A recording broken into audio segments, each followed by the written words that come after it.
and welcome back to my class, that is Sharmila English class once again. Without wasting our time, children, let's move ahead and let's get started with a new chapter, that is preposition. What is preposition? Preposition tells us what is the position of a noun, like where the noun stands. Where is the position? What is the position of the noun? That is called preposition. It tells us the position of the noun. There are various kinds of preposition, right? And we are going to do each very clearly so that you all can understand. But before I begin this chapter, children, I would like you all to subscribe, like, and share my channel, because I guess learning grammar is very important nowadays. I can see children are not speaking in English because they are not taking any interest, or say they are not showing any interest in learning grammar. Children, once again, I'm telling you, it's very necessary for you to speak in English, because if, say, suppose you'll go to for an interview, or you will have to appear for an examination in English paper. Say you'll write a composition, a comprehension, or an essay, a letter writing, notice writing, note making. Children, everything you will have to do it in English. And when I'm taking lots of effort to teach you, you will have to learn. And I guess you all, everybody will support me, and you all will learn language so that you can speak in English. I'm not telling you to speak it fluently, but still you will have to frame a sentence which will be grammatically correct, right? Let's move on. Let's not waste time. And thank you all the subscribers, those who have subscribed my channel, because I guess you have subscribed my channel because you have liked my channel, the way I'm teaching. I would like you all to share my channel with others, other school students also, so that they can learn something. Okay, now let's move on. So why was in preposition? Preposition tells us what is the position of the noun, where the noun stands. Okay, what is the position of the noun?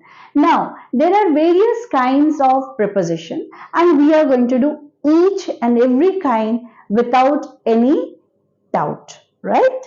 So let's begin with number one, that is preposition of time.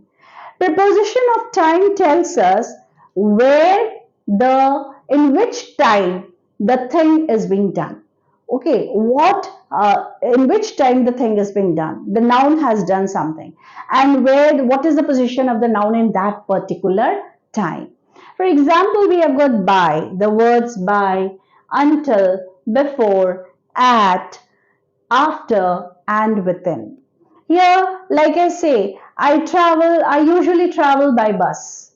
Okay, now I got late. I joined the school after the assembly got over.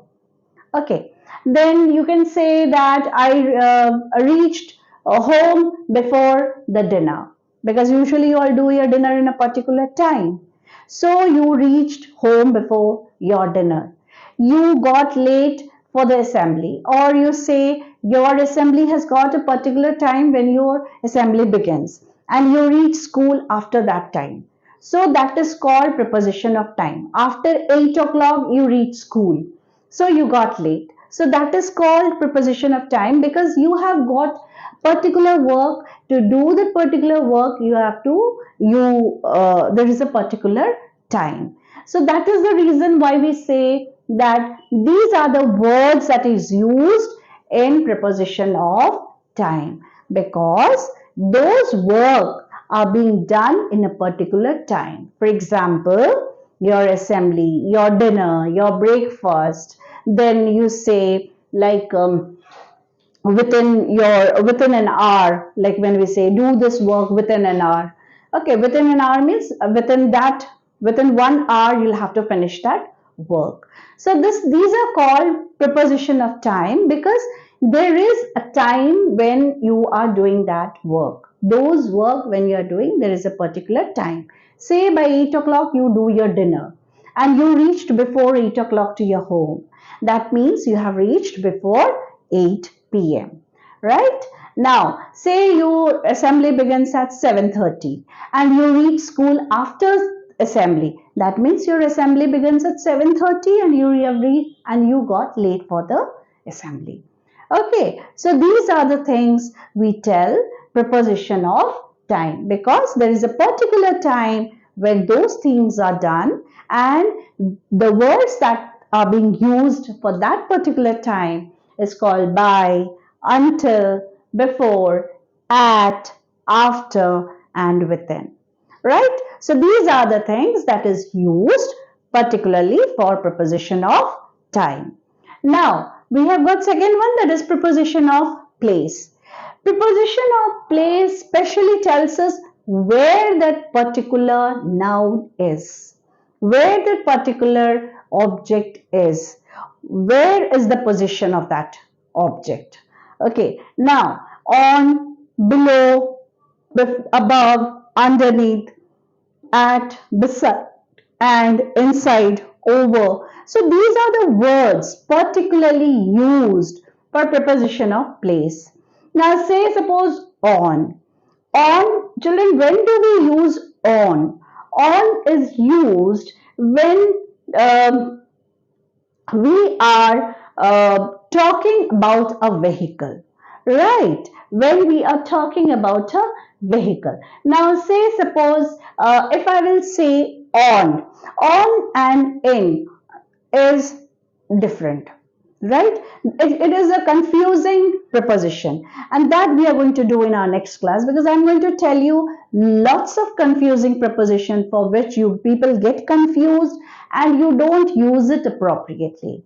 Where to use on, where to use in, where to use over, what is the difference between over and before, above, what is the difference between under and beneath, what is the difference between your among and between. So these are the confusing prepositions that we are going to do in our next class, and for that you will have to join me again.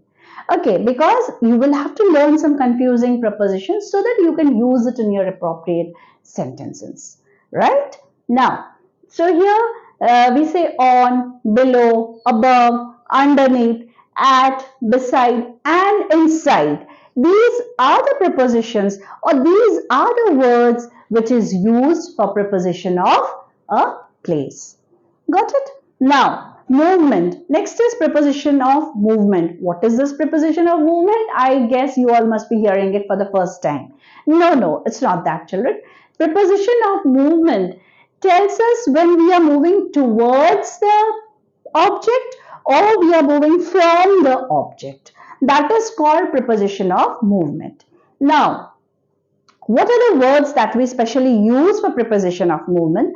That is across, through, out of, towards. So when we are going towards the object or when we are coming from the object, we use these kinds of words. That is across, through, out of, towards, and I'm going to again explain you in details in my next class. Okay, now then comes your preposition of vehicles. What is this preposition of vehicles? Because we are talking about the vehicles, right? Now in, on, by. In, on, by is particularly used when we are talking about the vehicles. That is, say suppose I went into the bus. I went into the bus. Why it is into the bus? Because there is lots of space and you can move all around the bus. You can move from one place to another.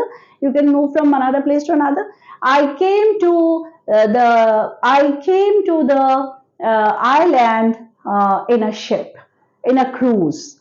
Okay, so we cannot say I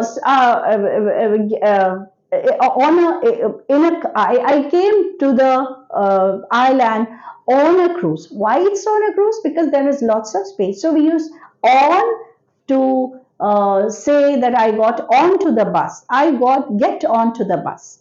I sit on the bus. Sit on the bus, not in the bus. Sit on the bus so that you can move from here to there. So that is called on. When we are using in, we particularly sit in a car because we cannot move here and there. There is no space. You will have to sit in a one particular place. So that is the reason why we use in. In is used because you cannot move from here to there in a car. But on is used specially for a bus so that you can move from one particular place to another particular place. That is the reason why you use on. And that is called vehicles. That is all what we talk about vehicles, right? Like we use these words, that is in, on, by. So these are the words especially when you are talking about the vehicles. Okay, now moving on to the next point. Children, I just want to tell you that when we are talking about general ways to travel, when we are talking about general ways to travel, we specially use the word by. How are you traveling? I travel by plane to some other place. I travel by car to some other place. So you are using the word by to when you are talking about the general ways to travel. Far off places. I moved to Maldives by plane. So by, this word is used especially when we are talking about the general ways to travel. Now if we stand or walk while the vehicle move, here I told you that when the vehicle is moving and when we can stand or sit in that particular vehicle, then we use a particular word on, because on is the word where you can move from one place to another inside the vehicle. That is called on. Whereas when you only sit in a vehicle, you use in, because say suppose you are saying I went and sat in the car. In the car. Why are you sitting in the car, not on the car? In the car, because there is no space to move inside the car. You will go and sit in one place only. So that is called in the car. When there are lots of space to move here and there, say where do you move particularly? On the bus, on the train. Oh, okay. So when you are moving from one place to another without any hesitation, in that particular case you will use on. But when you cannot move from one place to another, you sit in one place, and that is called, in that particular time, in that particular case, we can use in. So this is the difference between on and in. Okay, so now this is what all about vehicles, because we are talking, when do we use in, on, by? These are the words, these are the three words that we use generally to when we talk about the vehicles. When to use in, when to use on, and when to use by. Right? Now, in our next class, children, we are going to do omission of preposition, complex preposition, and there are some confusing prepositions which people use, but they cannot use it properly in a sentence. It sounds very odd when you are using a confusing prepositions in a particular sentence. Say, suppose if I'll say, I got late and I came to school within so and so hour. But no, there is a particular word for a particular sentence. The preposition should be very accurate when you are using in a sentence. It should fit the sentence. Whichever sentence you are framing, it should fit the sentence. The preposition should fit the sentence. Correct. Please use correct preposition for the correct sentence so that it will sound good and you all will be grammatically correct. Am I clear? Till then, thank you very much, children, and please subscribe, like, and share my channel. Till then, thank you very much. Good day. See you in my next class. Okay, thank you. Bye.